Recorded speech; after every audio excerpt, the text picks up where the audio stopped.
Hey, what's going on, guys? This is Chris here, and today is August 23rd, 2022, and in this video, we're going to be talking about the evolution of fitness and conditioning training in tennis. Now, before we get into this topic, I'd like to encourage you guys, if you are new to this channel, to please take a minute to hit the subscribe button down below. That'll keep you notified of any time we release additional content like this, and of course, if you enjoy videos like this, then please be sure to share this video with your friends. All right, guys, without further ado, let's get into it.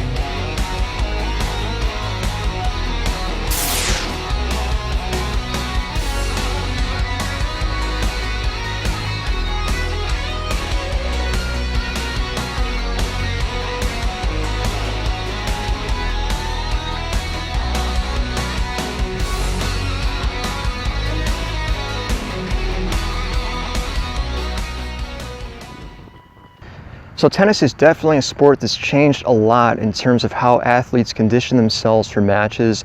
And if we go all the way back to what I would consider to be the dark ages of the sport, which would be like the 1970s in terms of the conditioning, because the way that players trained back then is totally different from the way they train today. It's very interesting to note that players from back then actually didn't focus a lot on their upper body. They would stay away from weight training because it was believed to be a way of slowing their body down and their reaction time down. So you wouldn't see a lot of players really focusing on building up their upper body like they do today. It's a completely different way of training. And then if we flash forward a little bit into like the mid to late 70s, you've got players like Bjorn Borg. Of course, he was probably the fittest player to come out of that decade. Winning the French Open a bunch of times, and it really put a much bigger emphasis on players needing to get fit to play tennis. And going into the 1980s, you've got Ivan Lendl, Mats Wilander, players like that that were exceptionally fit, Michael Chang towards the end of that decade. And then going into like the 2000s, you've got, of course, Rafael Nadal, Novak Djokovic, Roger Federer, lots and lots of other players that are really, really super fit. So what's changed in the last 20, 30, 40, 50 years? Well, one of the biggest changes, of course, has been the technology. We covered that a couple of videos ago, but the fact that the technology has changed so much has forced players to have to improve their fitness because the rallies are getting longer and longer, and they still have to have that ability, that shot tolerance. That's a word that's passed around a lot in the tennis community, but it's a really important word here, to keep the quality of their shots going, whether the match goes 3 sets, 4 sets, 5 sets, whether it's 10 shot rallies, 15 shot rallies, 30 shot rallies, they have to be fit for that and prepared for that. So it's more like they're running a marathon today, I think, versus maybe 30 or 40 years ago.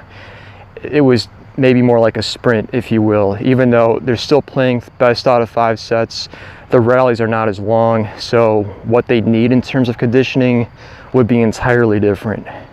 Also, by the way, guys, if you'd like to learn how to improve your fitness and conditioning for tennis, we do have a course on that. If you click the description box down below, there's a link in there that will take you to my page where you guys can learn some of the best techniques and stretches for getting your body on the right track to play some great tennis. I would highly recommend checking that course out if you guys are serious about improving your results on the court. So what does that mean for tennis going forward? Well, if we take a look at the results of where the game appears to be heading, it looks like the court speed is going to stay the same.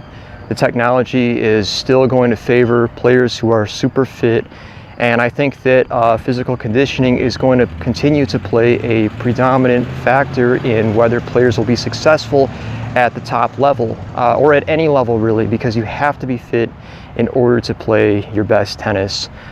Let me know what you guys think in the comment section down below.